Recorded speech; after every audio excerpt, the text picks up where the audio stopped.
Did you know that missing even one small step in wudu can make your entire prayer invalid?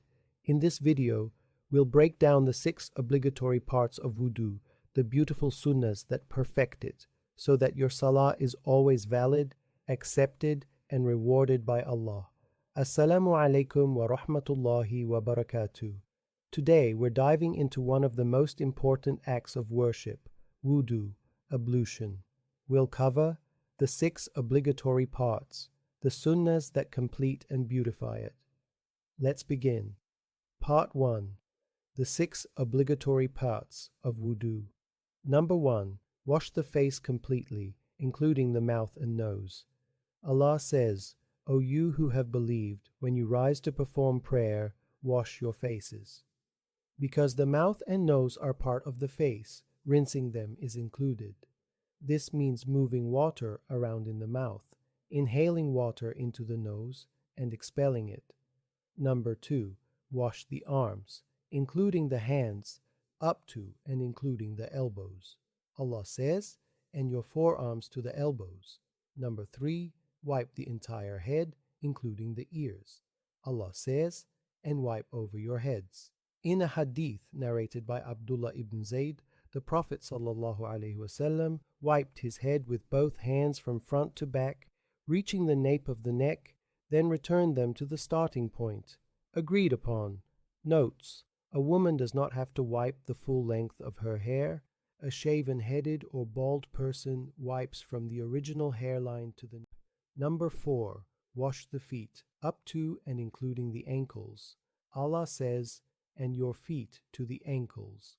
All these verses can be found in Surah Al-Ma'idah, chapter 5, verse 6. The Prophet ﷺ warned, "Woe to the heels from the fire," meaning make sure water reaches every part, including the elbows, ankles, between the fingers and toes, and the edges of the face. Number 5. Perform the actions in the Quranic order. Allah mentions them in sequence, and every description of the Prophet's peace be upon him, wudu follows this same order. Number 6. Do the actions consecutively, without pausing so long that the previous limb dries. Part 2. Sunnahs of wudu, recommended acts. Number 1. Use the siwak. The Prophet ﷺ said, "Were it not that it would be too difficult for my ummah, I would have instructed them to use the siwak every time they did wudu." Number 2.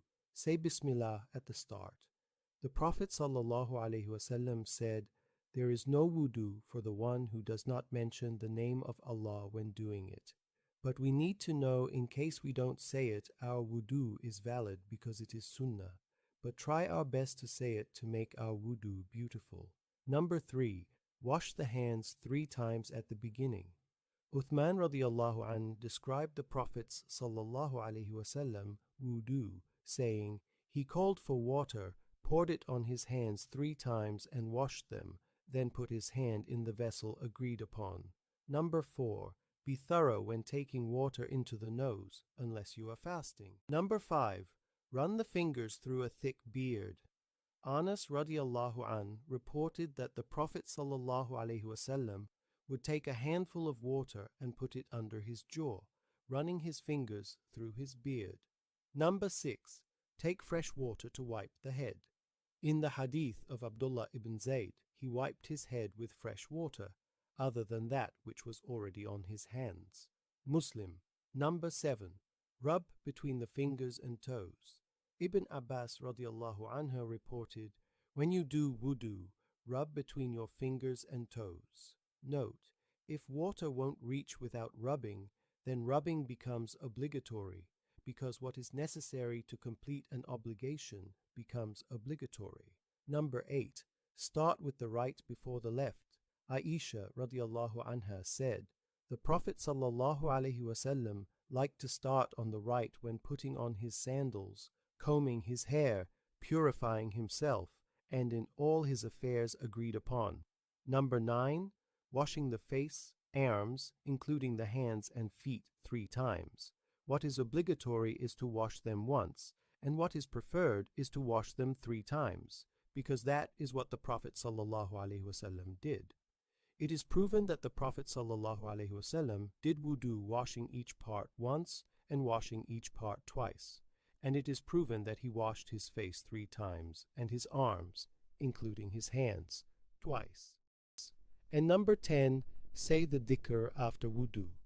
The Prophet ﷺ said, "There is no one among you who does wudu and does it well, then says, Ashhadu alla ilaha illa Allah wa ashhadu anna Muhammadan abduhu wa rasuluh, except that the 8 gates of paradise are open for him, and he may enter through whichever he wishes." Now here's the thing, you could perform wudu perfectly, but if you don't know what breaks it, you might still step into salah without even realizing your wudu is invalid. That's exactly what our next video is all about. The things that break your wudu. You don't want to miss it, because even a small mistake could cost the validity of your prayer. So before you go, make sure you subscribe and click the bell icon. That way, you'll be the very first to know when the new video drops, inshaAllah. Until then, keep your wudu pure, your salah strong, and your heart connected to Allah. Assalamu alaikum wa rahmatullahi wa barakatuh.